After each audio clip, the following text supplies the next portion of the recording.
بسم الله الرحمن الرحيم.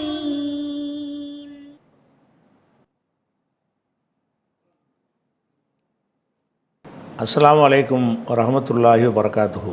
அன்பிற்குரிய சகோதர சகோதரிகளே, நீங்களும் ஆலிம்களாகலாம் என்ற பாடத்தில் திங்கள் செவ்வாய் ஆகிய 2 நாட்கள் சஹீஹுல் புகாரி என்கிற நூலின் தமிழாக்கத்தை பார்த்து வருகிறோம். நேற்றைய தினம் 135வது ஹதீஸை பார்த்து முடித்திருக்கிறோம்.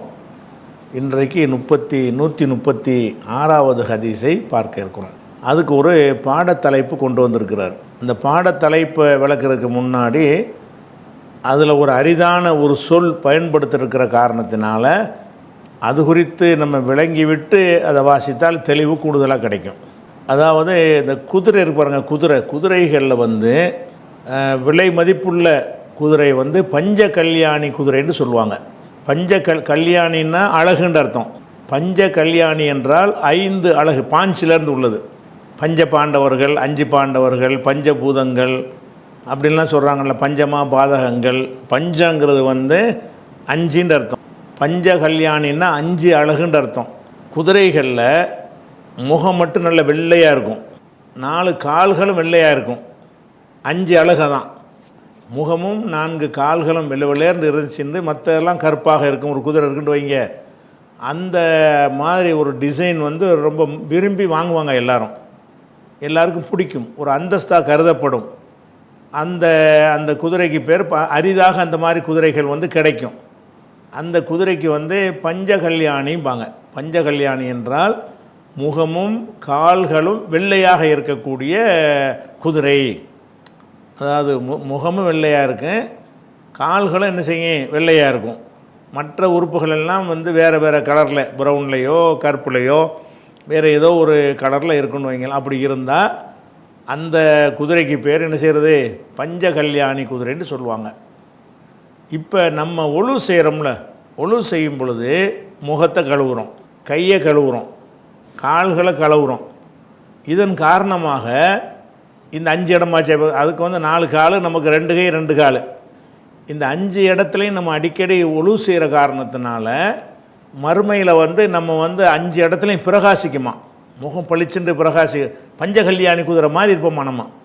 பஞ்சகல்யாணிங்கிறது என்னென்னு கேட்டால் முகத்தில் அப்படி ஒளி வீசும். கைகளில் ஒழு செய்கிற காரணத்தினால அதுலேயும் ஒளி வீசும். கால்களையும் கழுவுறதுனால அங்கேயும் வெளிச்சமாக இருக்கும்.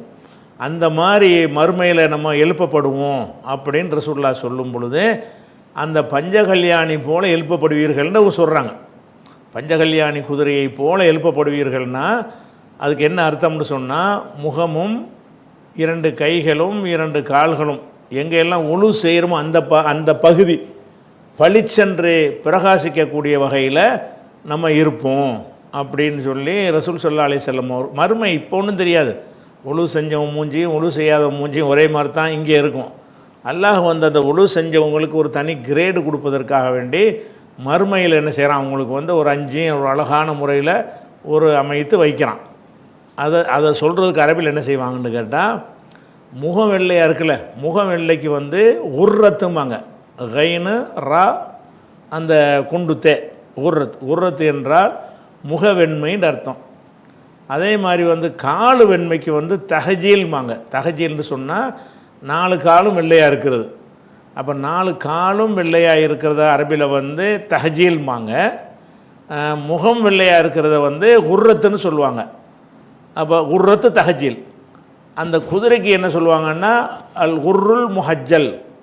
உர்ருல் முஹஜ்ஜல்னு சொன்னால் அது பஞ்சகல்யாணி குதிரை. உர்ருல் முஹஜ்ஜல்னா முகமும் கால்களும் வெண்மையானவைன்னு அதுக்கு நேரடி அர்த்தம். அப்போ இந்த ஒரு சொல்லு மக்கள்கிட்ட பழக்கத்தில் இருந்துச்சு. அது நம்ம நாட்டில் பஞ்சகல்யாணி வச்சுருக்கிறான்ல, அதே மாதிரி அரபுலை மட்டும் உலகம் பூராவுமே இந்த குதிரை ஒரு மதிப்புமிக்கதாக இருந்தது. அது 5 இடத்துலையும் வெள்ளையாக இருக்கிறது ஒரு பிரகாசமாக இருப்பது விலை உயர்ந்த ஒரு குதிரைக்கு ஒரு அடையாளமாக கருதப்பட்டுச்சு. அப்போ அதனால் ரசூலுல்லாஹ் என்ன செய்கிறாங்கன்னா, அந்த மக்கள்கிட்ட பழகுற அந்த ஒரு சொல்லையே இதுக்கு யூஸ் பண்ணுறாங்க. பஞ்சகல்யாணிங்கிற அந்த சொல்லை எதுக்கு யூஸ் பண்ணுறாங்க, உழு செய்யும் பொழுது நீங்கள் அந்த நிலையிலான இருக்கிறீங்க, டெய்லி முகத்தை கழுவுறீங்க, டெய்லி வந்து கை கால்களை கழுவுறீங்க, அது கழுவுறதுனால ஒரு பிரகாசம், இறைவனுடைய ஒரு பிரகாசம் அதில் வந்து மறுமையில் ஏற்படும் பொழுது அப்படி பார்த்தோம்னு சொன்னால் மற்றவங்களாம் சாதா குதிரை மாதிரி இருப்பாங்க. நம்ம உழு செஞ்ச பழக்கத்தில் உள்ளவங்க என்ன செய்வாங்க, பஞ்சகல்யாணி குதிரை மாதிரி தனித்து தெரியக்கூடியவர்களாக இருப்பார்கள். அப்படிங்கிற அந்த ஒரு சொல்ல வந்து இரவல் வாங்கி அந்த மக்கள்கிட்ட வந்து வேறு ஒன்றுக்கு பயன்படுத்தின அந்த ஒரு சொல்லை இரவல் வாங்கி நம்ம இந்த விஷயத்துக்கு ரசூலுல்லாஹ் பயன்படுத்துகிறாங்க, மனுஷனுக்கு பயன்படுத்துகிறாங்க. குதிரைக்கு பயன்படுத்தி கொண்டு வந்த அந்த சொல்லை வந்து மனிதருக்கு பயன்படுத்துறதுக்காக வேண்டி ரசூலுல்லாஹ் என்ன செய்கிறாங்கன்னா வேறு அர்த்தத்துக்கு மாற்றி பயன்படுத்துகிறாங்க. அதை இதில் சொல்லப்படுறதுனால அது விளங்கிட்டீங்கன்னு சொன்னால் வந்து இப்போ இந்த பானை ஈஸியாக விளங்கிறோம். இப்போ அடுத்த படத்துக்கு போகலாமா? சரி. பாபு ஃபதுலில் உலுவி, உலுவின் சிறப்பு பற்றிய பாடம். இது என்ன பாடம்னு சொன்னால் உலுவுடைய சிறப்பு பற்றிய பாடம். மேலும் ஒல் குர்ருல் முஹஜ்ஜலூன் மின் ஆசாரில் உலு, ஒலுவுடைய ஆசார்னா அடையாளங்களால், அசருங்கிறோம்ல, ஒலுவுடைய அந்த அடையாளத்தின் காரணமாக குர்ருல் முஹஜ்ஜலீன் முகமும் கைகால்களும் வெளுத்தவர்களாக இருப்பார்களே அது பற்றிய பாடம்ங்கிறார். ஒல் குர்ருல் முஹஜ்ஜலூன் என்றால் பஞ்சகல்யாணி குதிரைன்னு அர்த்தம். இந்த பஞ்சகல்யாணிங்கிற ஒரு நிலைமை எதுக்கு ஏற்பட்டுச்சுன்னு சொன்னால் உழு செஞ்சனால ஏற்பட்டது. ஒல் குர்ருல், உர்ரு என்பது வந்து பயாலுல் வஜ்ஹி, முகத்தின் வெண்மைக்கு சொல்லுவாங்க. உர்ருங்கிற வார்த்தைகள், இந்த உர்ருங்கிற வார்த்தை வந்து முக வெண்மைன்னு அர்த்தம். ஹஜ்ஜல் அப்படிங்கிற வார்த்தை வந்து பயாலுல் அர்ஜுலி, ரிஜ்லிக்கா காலுக்கு உரிய வெண்மைன்னு அர்த்தம். அப்போ காலுங்கிறது 4 இருக்கிறதுனால 4 இடத்துல வந்துடும். முகங்கிறது 1 இருக்கிறதுனால 4 + 1 5, 5 அழகு. சரியா? அப்போ ஒரு குர்ருல் முஹஜ்ஜலூன் பஞ்சகல்யாணி குதிரைகள் மின் ஆசாரில் உலுவி, குதிரை போன்றவர்களாக இருப்பார்கள். மின் ஆசாரில் உலுவி, உலுவுடைய அந்த தாக்கத்தினால், ஆசார்னா அதனுடைய தாக்கம், அதனுடைய அடிச்சூடு, அதனுடைய அடிச்சூடின் காரணமாக, அதாவது பஞ்சகல்யாணி குதிரை போன்று இருப்பார்கள் அப்படிங்கிற பாடம். அப்படி சொல்கிறத விட்டு என்ன செய்யணும்டா, இப்போ இந்த பஞ்சகல்யாணம்லாம் சொன்ன மக்களுக்கு விளங்காது. அதெல்லாம் இப்போ இந்த பஞ்சகல்யாணி குதிரை யார் வச்சுக்கிட்டு இருக்கிறா? குதிரையே வாகனமாக இருந்த காலத்தில் அது விளங்கும். இப்போ நம்ம எப்படி அர்த்தம் செய்யணும்னு சொன்னால், குர்ருல் முஹஜ்ஜலூன் என்றால் கைகளும் கால்களும் முகங்களும் வெண்மையாக இருப்பவர்கள் அர்த்தம். கருத்தை நீங்கள் விளங்கிக்கிட்டீங்க. கருத்தை விளங்கிக்கிட்டு மொழிபெயர்ப்பு செய்யும்போது பஞ்சகல்யாணி குதிரைன்னா இவனுக்கு ஒன்றுமே விளங்காது. இப்போ நான் உம்பிட்டு நீங்கள் விளக்கி சொல்லணும். அப்புறம் பஞ்சகல்யாண்டா என்னண்டு அதுக்கெல்லாம் நீங்கள் விளங்கிக்கிறது வச்சுக்கிறேன்னு மக்களுக்கு சொல்லும்போது என்ன செய்யணும்னு கேட்டால், ஒரு குர்ரு என்றால் முகம் வெண்மையானவர்களாகவும், முஹஜ்ஜலூன் என்றால் கால்களும் கைகளும் வெண்மையானவர்களாகவும் இருப்பார்கள். மின் ஆசாரில் உலுவி, உலுவுடைய அடிச்சுவடினால், உலுவுடைய தாக்கத்தினால், அது பற்றிய பாடம். அந்த மாதிரி மறுமையில் நம்ம இருப்போம் என்பது பற்றிய ஒரு பாடம். அப்போ 136வது ஹதீஸில் அந்த மாதிரி செய்தியை கொண்டு வர்றார். என்ன சொல்கிறார்? ஹத்தசனா, நமக்கு அறிவிக்கிறாரு, யஹ்யா பின் புகைரின், யஹ்யா பின் புகைர் என்பவர் நமக்கு அறிவிக்கிறார். அவர் சொல்கிறார், ஹத்தசன லைசு, நமக்கு லைசு என்பவர் அறிவித்தார் அப்படின்னு அவர் சொல்லுகிறார். அவர் யார் வழி அறிவிக்கிறார்னா, அன் ஹாலிதின், ஹத்தச அன் ஹாலிதின், ஹாலித் வழியாக அவர் அறிவிக்கிறார். அவர் என்ன செய்கிறார்னா, ஹத்தச அறிவிக்கிறாரு, அன் சயீத் இப்னு அபி ஹிலாலின், சயீத் இப்னு அபி ஹிலால் வழியாக அவர் அறிவிக்கிறார். அவர் யார் வழி அறிவிக்கிறார்னு கேட்டால், நுஐம் அல் முஜ்மிர், நுஐம் அல் முஜ்மிர் என்பவர் வழியாக அறிவிக்கிறாரு. இந்த நுஐம் அல் முஜ்மிர் இது வந்து சஹாபாக்கள் காலத்தில் வாழ்ந்தவர், தாபிவர். நுஐமில் முஜ்மிர், நுஐமில் முஜ்மிர் வழியாக அவர் அறிவிக்கிறார். கால அந்த நுஐம் அல் முஜ்மிர் சொல்லுகிறார், ரகீத்து, ரகியை என்று சொன்னால் மேலே ஏறுவது, ஏணி வச்சு ஏறுவது, மாடிக்கு ஏறுவது, உயரத்துக்கு போகிறது. அதுக்கு மிர்காத்துங்கிறாங்கல்ல, ஏணிக்கு பேர், இந்த ரகியோவில் உள்ளது தான். ரகி என்ற ஏறினால் மிர்காத்துன் ஏறும் கருவி, ஏணியை மிர்காத்தும்பாங்க. எதனாலன்னா ஏற உதவுதில்ல, ஏறி செல்வதற்கு உதவுறது ஒரு ஏணிப்படி. அப்போ ஏணிக்கும் சொல்லுவாங்க, அது மாதிரி உள்ள எல்லாத்துக்குமே சொல்லுவாங்க. மாடிப்படி கூட மிர்காத்துன்னு சொல்லலாம், ஏறுவதற்கு பயன்படுற காரணத்தினால. அப்போ ரக்கியே என்பதனுடைய தன்னிலை ஒருமை வந்து ரகீத்து, நான் மேலேறி சென்றேன். அபி ஹுரைரா, அபு ஹுரைராவோடு சேர்ந்து. அபு ஹுரைரா ஒரு சஹாபி, இவர் தாபியாக இருக்கிறாரு. ரெண்டு பேருமா சேர்ந்து மேலே போகிறாங்க. எங்கே ஏறணும் என்று கேட்டால் அலா லஹரில் மஸ்ஜிதி, மஸ்ஜிதுடைய முகட்டின் மீது மேலே மாடியில் ஏறினோம். அப்போ அந்த மஸ்ஜித் மாடியில் ஏறும் வகையில் அந்த பள்ளி எப்போ அமைக்கப்பட்டிருக்கிறது? குடிசை பள்ளியாக இருக்கலை, அது மாறி இருக்கிறது. அபூ ஹுரைராவுடைய காலத்தில் பள்ளிவாசல் என்பது அது மஸ்ஜித் நபவியை தான் சொல்கிறாரு. உஸ்மானுடைய காலத்தில் நல்லா டெவலப் பண்ணி இணைஞ்சிருந்தார், வச்சுருந்த காரணத்தினால பள்ளி நல்ல காங்கிரீட் இல்லாட்டாலும் அந்த மாதிரியான ஒரு கலவை போடப்பட்டு மேலேயும் ஏறலாம்ங்கிற வகையில் அந்த பள்ளி மாறிடுச்சு. ரசூலுல்லாஹ் காலத்தில் மேலே ஏற முடியாது, அதுக்கு ஒரு சும்மா கோபுரம் மாதிரி ஏறி போகிறதுக்கு ஒரு தனியாக வச்சுருப்பாங்க பாங்க சொல்வதற்கு, அதில் தான் பிலால் ஏறுவார். ஆனால் இது என்னென்னா பள்ளிக்கு மேலே ஏறியிருக்காங்க. அப்போ பள்ளிக்கு மேலே அப்போவே என்ன செஞ்சிருச்சுன்னா அந்த கட்டிடமாக அந்த பள்ளி உருப்பட்டுருச்சுன்னு அர்த்தம். அபூ ஹுரைரா காலத்திலேயே அந்த பள்ளிவாசல் என்பது ஒரு கட்டிடம் என்கிற ஒரு வகையில் குடிசைங்கிற நிலையில் மாறி கட்டிடம்ங்கிற வகைக்கு உருமாறி விட்டது என்பதற்கு ஒரு ஆதாரமாக எடுத்துக்கலாம். அப்போ ரகீத்து அவர் சொல்கிறார், நுஐம் சொல்கிறாரு, ரகீத்து நான் ஏறினேன் அபி ஹுரைரா, அபூ ஹுரைராவோடு சேர்ந்து நான் ஏறினேன். அலா லஹ்ரில் மஸ்ஜிதி, லஹ்ரு என்றால் முதுகுன்னு சொல்லுவாங்க. நமக்கு முதுகு இருக்குல்ல, அதுக்கு பேர் லஹ்ரு. பத்தனுன்னா வயிறு, வயிறும் முதுகுன்னு சொல்லும்போது என்ன செய்வாங்க, லஹ்ரு பத்தனும்பாங்க.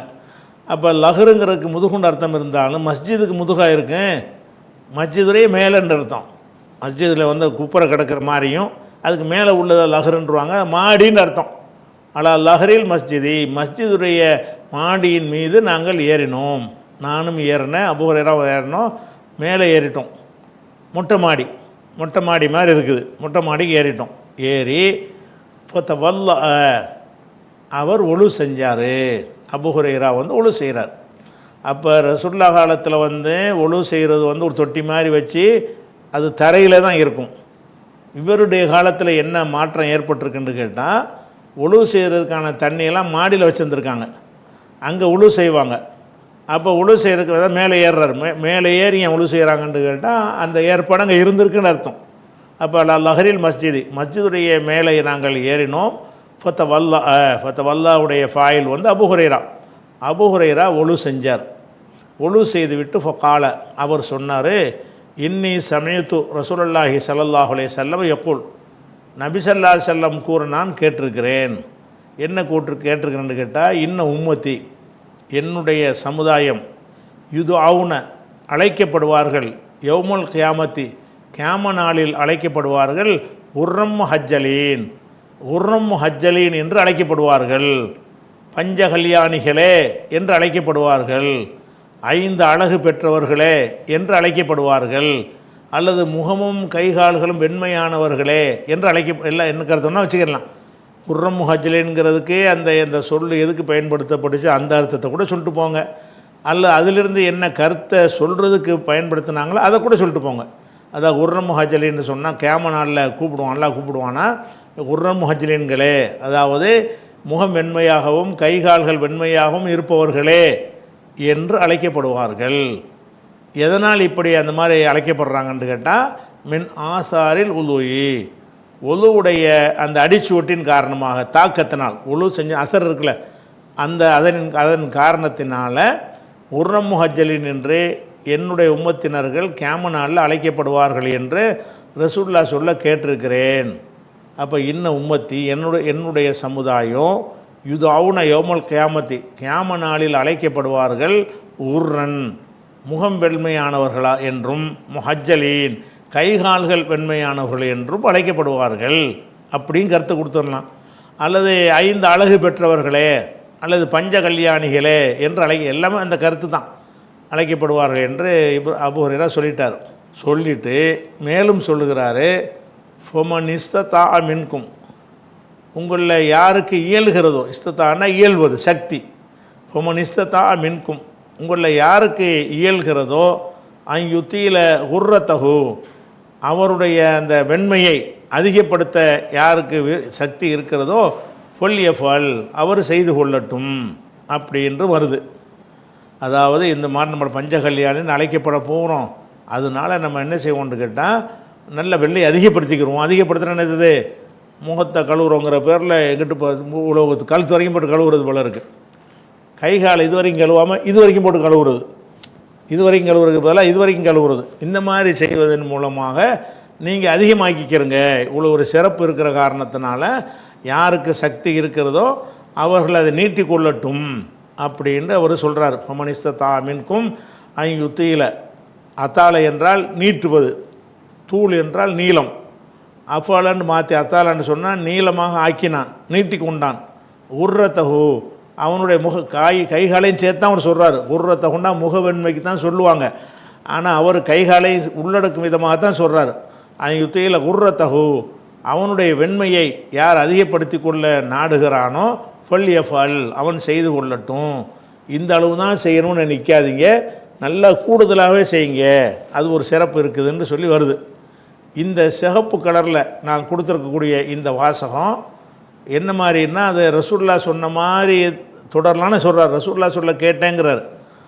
ஆனால் இந்த சிகப்பு கலரில் உள்ளது ரசூல்லா சொன்னது இல்லை. அதைத்தான் ரசூல்லா சொன்னாங்க, நீங்கள் உர்ரம் முஹஜ்ஜலின்களாக எழுப்பப்படுவீர்கள்ட்டாங்க. அதிலேருந்து புரிஞ்சு கொண்ட கருத்தை அவர் சொல்கிறாரு. இதை நான் சொல்கிறேங்கிறது அந்த இடத்துல போடாமல் என்ன செய்கிறாரு, யாருக்கு வெண்மையை அதிகப்படுத்த முடியுதோ பண்ணிக்கிறங்கன்ற ரசூல்லா சொன்ன மாதிரி ஒரு தோரணைகளையும் அல்லது அவருடைய கருத்துங்கிற மாதிரி தோரணைகளையும் இந்த வாசக அமைப்பை பயன்படுத்தியிருக்கிறார். அப்போ உண்மையில் என்னென்னு பார்த்தீங்கன்னா, இது வரைக்கும் தான் ரசூல்லா சொன்னது. இன்ன உம்மத்தி யுதாவுன யோமுல் கியாமத்தி உர்ரம் ஹஜ்ஜலீன மின் ஆசாரில் உது என்பது தான் ரசூல்லா சொன்னது. அப்போ இப்படி ஒரு சிறப்பு இருக்குன்னு ரசூல்லா சொன்னதுனால இயன்றவர்கள் அதிகமாக்கி கொள்ளுங்கள் இவர் வாங்கி கொண்டு அந்த ஹதீஸை சொல்லிவிட்டு, அதனால் இவ்வளோ ஒரு சிறப்பு இருக்கிற ரசூல்லா சொல்லிட்டாங்க, அதனால் கொஞ்சம் நல்ல பரக்கத்தாக கழுவுங்க அப்படின்றத இவர் தான் சொல்கிறார், அந்த ஹதீஸில் விளங்கி கொண்டு. அப்படிங்கிறது தான் ஹதீஸ்களை அறிஞர்கள் இதை ஹதீஸில் என்ன செய்யணும், முத்ரஜின்னு ஒரு வகை இருக்குது. முத்ரஜின்னு சொன்னால் ரசூலுல்லாவுடைய சொல்லிக்கிட்டு வரும் பொழுது அதுலேருந்து விளங்குற கருத்தையும் அப்படியே சேர்த்து சொல்லிடுவாங்க. இன்றைக்கி பயான்களில் அஜர்த்துமார்கள் நம்மெல்லாம் பேசுகிறோம்ல, ஒரு ஹதீஸ் சொல்கிறோம்ல, ஹதீஸை சொல்லிவிட்டு என்ன செய்வோம்னு கேட்டால் அதுலேருந்து விளங்குற கருத்தையும் சேர்த்து சொல்லுவோம் ரசூல்லா சொன்னாங்கண்டு. ஆனால் அது உண்மையில் அது முத்ரஜி தான். அது நம்ம ரசூல்லா சொன்ன டிட்டோ அந்த சொல்லத்தான் ரசூல்லா சொன்னாங்க. அதுலேருந்து விளங்குறத என்ன செய்வோம், நம்ம சேர்த்துக்கிட்டு பயானில் சொல்லுவோம். அது எல்லாமே முத்ரஜி, நுழைக்கப்பட்ட ஒரு விஷயம். அப்போ இதில் ஹதீஸில் ஒரு வகையே இருக்குது. சஹாபி ஒரு ஹதீஸை சொல்லிவிட்டு அதுலேருந்து அவர் புரிஞ்சு கொள்வார்ல ஒரு கருத்து, அதையும் கண்டினியூவாக சொல்லி விட்ருவார். கேட்குறவங்களுக்கு அதுவும் ஹதீஸ் மாதிரி தெரியும். ஆனால் உண்மையில் பார்த்திங்கன்னா முன்பகுதி தான் அது ஹதீஸாக இருக்கும், பின்பகுதி ஹதீஸாக இருக்காது. அவர் அதுலேருந்து என்ன விளங்குறாரோ அதன்படி அவர் ஒரு கருத்தை சொல்லியிருப்பார். அப்போ அந்த மாதிரி வரும்போது என்ன செய்கிறதுனா, அந்த பிரித்து அறியணும் முத்ரஜிங்கிறத. இது அவருடைய சொல்லுதான் எதை வச்சு நம்ம அறிகிறோம் அப்படின்னு கேட்டிங்கன்னு சொன்னால், அதாவது இந்த ஹதீஸை வரும்பொழுது அகமது இன்னொரு நூலில் வரும்போது என்ன வருதுன்னு கேட்டால், அந்த அறிவிப்பாளர் சொல்கிறார், இன்னொரு அறிவிப்பாளர், லா அத்ரி, நான் அறிய மாட்டேன், கவுலுஹு மனிஸ்ததா ஐயுத்தீல குர்ரத்தஹு ஃபல் எஃபல் என்கிற அபூ ஹுரைராவுடைய சொல்லு மின் கவுலி ரசூலில்லாஹி, ரசூலுல்லாவுடைய சொல்லா, அவ் மின் கவுலி அபீ ஹுரைரா, அபூ ஹுரைரா சொல்லா என்பதை நான் அறிய மாட்டேன். அது இந்த வார்த்தையை நுஐமுங்கிறவர் தானே இதை அறிவிக்கிறாரு. அந்த நுஐம் என்பவர் இன்னொரு அறிவிப்பில் வரும்போது என்ன சொல்கிறாருன்னு கேட்டால், இந்த வாசகம் ரசூலுல்லா சொன்னதா, அபூ ஹுரைரா சொன்னால் எனக்கு தெரியலை. எந்த வாசகம், யார் வெண்மையை அதிகரிக்க நாடுகிறாரோ, மனிஸ்ததா சக்தி பெறுகிறாரோ, ஐயுத்தீல குர்ரத்தஹு, அவருடைய வெண்மையை அதிகரிக்க நினைக்கிறாரோ, வல்லியஃபல் அவர் செய்து கொள்ளட்டும் என்கிற வார்த்தை, லா அத்ரி, நான் அறிய மாட்டேன். என்ன அறிய மாட்டேன், மின் கவுலி ரசூலில்லாஹி, ரசூலுல்லாவுடைய சொல்ல உள்ளதா, அவ் மின் கவுலி அபீ ஹுரைரா, அல்லது அபூ ஹுரைரா மின் கவுலி, அதான் லா அத்ரி, நான் அறிய மாட்டேன். எது அறிய மாட்டேன், கவுலுஹு மனிஸ்ததா ஐயுத்தீல குர்ரத்தஹு ஃபல் எஃபல் என்கிற அந்த சொல்லு மின் கவுலி ரசூலில்லாஹி, அது ரசூலுல்லாவுடைய சொல்லில் உள்ளதா, அவ் அல்லது மின் கவுலி அபீ ஹுரைரா, அபூ ஹுரைராவுடைய சொல்லில் உள்ளதா என்று நான் அறிய மாட்டேன். அப்போ அறிவிக்கிறவர் என்ன செய்கிறாருன்னு கேட்டால், இது ரசூலுல்லா சொன்னார்னு அறிவித்தா தான் ஹதீஸாகும். அபூ ஹுரைராட்ட நேர கேட்டவர் நுஐம் என்ன சொல்கிறாருன்னு கேட்டால், அது அந்த வார்த்தையை அவர் குழப்புற மாதிரி சொல்லிட்டாரு, ரசூலுல்லாஹ் இதை சொன்னாங்களா அவர் சொன்னாரான்னு எனக்கு தெரியலை, ரசூலுல்லாஹ் சொன்னது உறுதிப்படுத்தப்பட்டது இல்லைன்னு அர்த்தமாகுது. அப்போ ரசூலுல்லாஹ் சொன்னாரா அபூ ஹுரைரா சொன்னாரான்னு சந்தேகம் வரும் என்று சொன்னால் அப்போ சந்தேகமானது ரசூலுல்லாஹின் பக்கம் சேர்க்கக்கூடாது. அதனால் இந்த ஹதீஸ்களை அறிஞர்கள் ஏகமானதாக ஹதீஸில் டீப்பாக ஆய்வு செய்யக்கூடிய அறிஞர்கள்லாம் என்ன சொல்கிறாங்கன்னு கேட்டால், இதில் வந்து இந்த ஹதீஸ் வந்து இந்த கருப்பாக உள்ளது மட்டும்தான் ஹதீஸ், இந்த ஹைலைட் பண்ணுறது மட்டும்தான் ஹதீஸு. சிகப்பாக உள்ளது வந்து அவருடைய கருத்து, அவர் புரிந்து கொள்கிறார். இந்த இவ்வளோ சிறப்பு இருக்குன்னு சொல்கிறாங்களா, கொஞ்சம் நல்லா கழுவிக்கிறங்கிறார். இவ்வளோ சிறப்பு இருக்குன்னு ரசூலுல்லாஹ் சொல்லியிருக்கும்போது அந்த சிறப்பு நம்ம அடையத்தானே வேணும், அதனால் ஜாஸ்தி ஆக்கிக்கிறங்க, ஏழுமானவங்க நல்லா கழுவிக்கிறங்க அப்படின்னு சொன்னார். நல்லா கழுவிக்கிறங்க என்று அவர் சொன்னது வந்து அவருடைய சுய கருத்து என்பது தான்.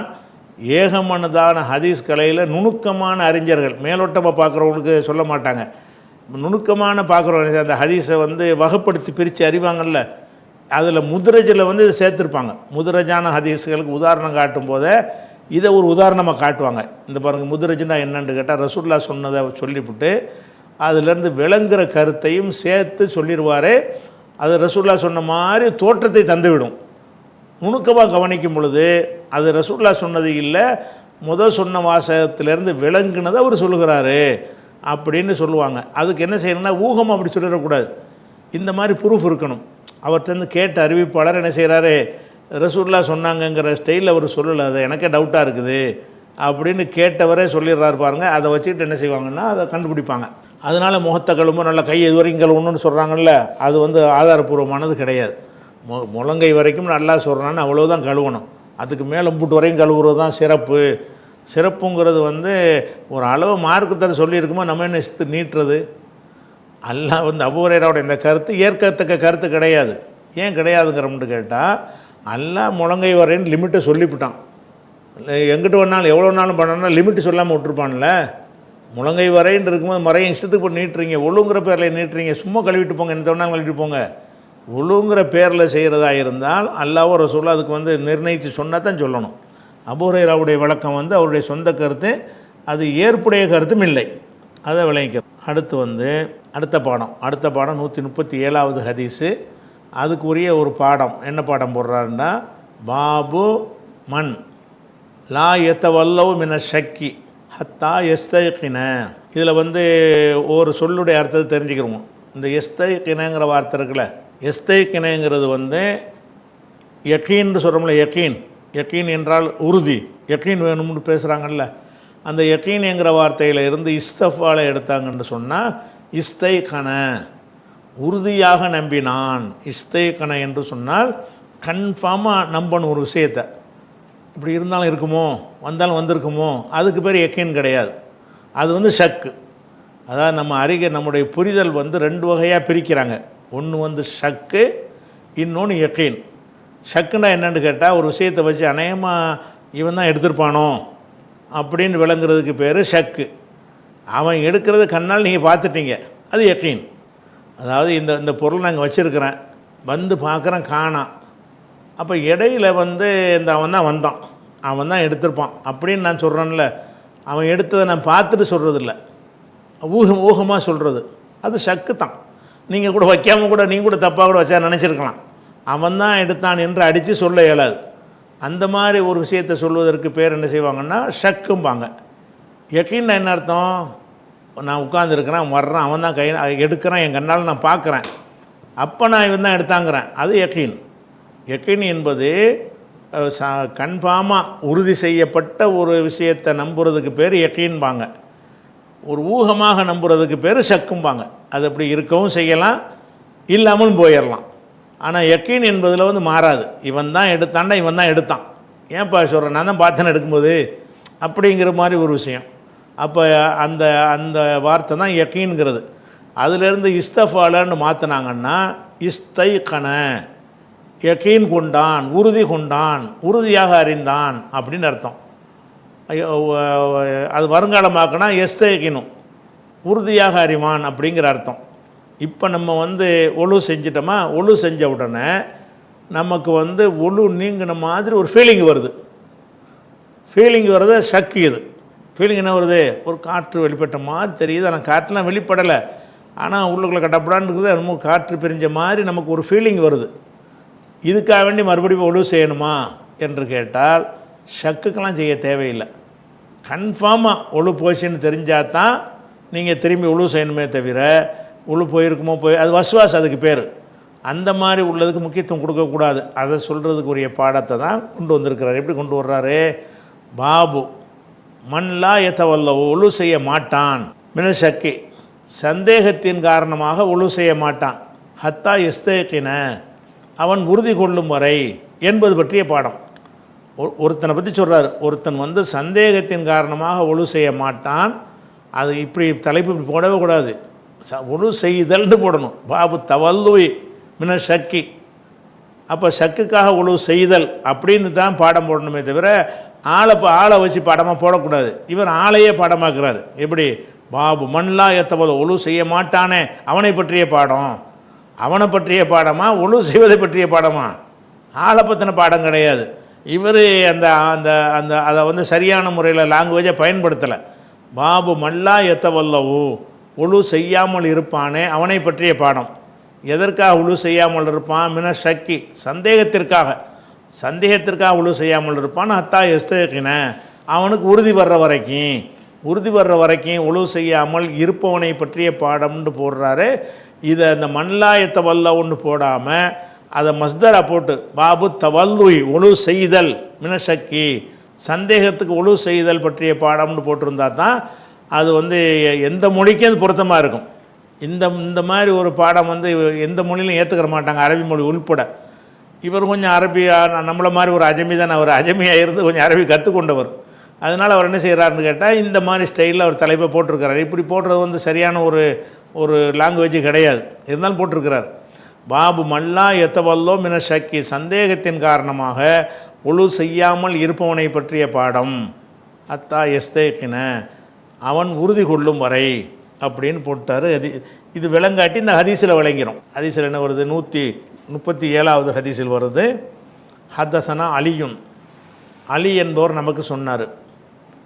அவர் சொன்னார். ஹத்தசனா சுஃபியான் நமக்கு சொன்னார். அவர் சொன்னார். ஹத்தசன ஜுஹுரிங்கிறவர் நமக்கு சொன்னார். அந்த ஜுஹுரி யார் வழியாக அறிவிக்கிறார்னு கேட்டால் அன் சயீத் இப்னுல் முஸையப் வழியாக அறிவிக்கிறாரு. சயீத் இப்னுல் முஸையப் யாருன்னா ஒரு தாபியில் உள்ளவர். தாபியிலேயே ரொம்ப மூத்த தாபி யார்? சயீத் இப்னுல் முஸையப் என்பவர் அவர் அறிவிக்கிறார். இது பாருங்க, அதுக்கு தகவல் அன் சயீத் முஸையப் வச்சா சயீத் இப்னுல் முஸையப் வழியாக அறிவிக்கிறாரு.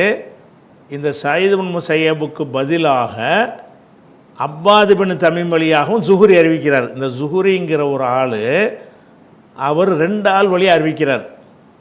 2 ஆள் வழியாக என்ன அறிவிக்கிறார்னு கேட்டால், ஒரு ஆள் சயீத் இப்னுல் முஸையப் வழியாக அறிவிக்கிறார் ஒரு தடவை, இன்னொரு தடவை அப்பாத் இப்னு தமீம் என்பவர் வழியாக அறிவிக்கிறார். அப்போ அப்பாத் இப்னு தமீம் வழியாகவும் ஜுஹுரி இந்த செய்தியை அறிவிக்கிறாரு. சயீத் இப்னுல் முஸையப் வழியாகவும் அறிவிக்கிறார்.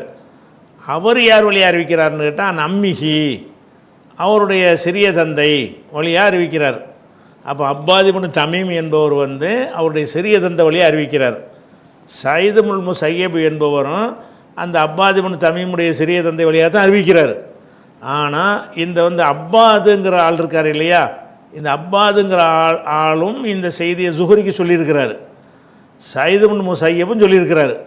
2 பேருமே யார் வழியாக சொல்லியிருக்கிறாங்கன்னு கேட்டால் அன் அம்மிஹி இந்த அப்பாத் இப்னு தமீம் என்பவருடைய சிறிய தந்தை வழியாகத்தான் அறிவிக்கிறாங்க.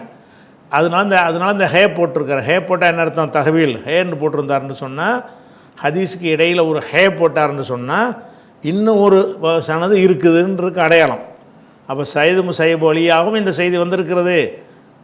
அப்பாத் இப்னு தமீமின் அப்பாத் இப்னு தமீம் வழியாக வந்திருக்குன்னு காட்டுறதுக்காக வருது. இப்போ ஹதீஸுக்கு போயிடுவோம். ஹதீஸ் என்ன?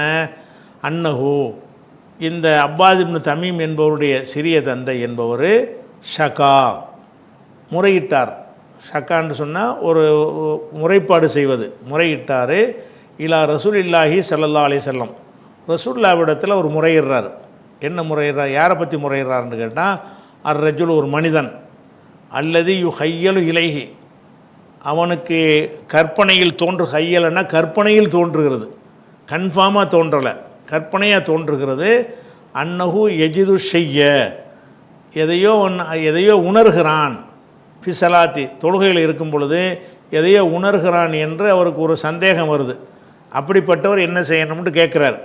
கேட்ட உடனே கால ரசூலுல்லாஹ் சொல்கிறாங்க, லா என்ஃபத்தில், அவர் திரும்பக்கூடாது, முறிக்கக்கூடாது. அல்லது லா என்சரிஃப், ரெண்டுக்கு ஒரே அர்த்தம் தான், திரும்பக்கூடாது. ஹத்தா எஸ்மா சவுத்தன், அந்த காற்று பெறுகிற சத்தத்தை கேட்கிற வரைக்கும்.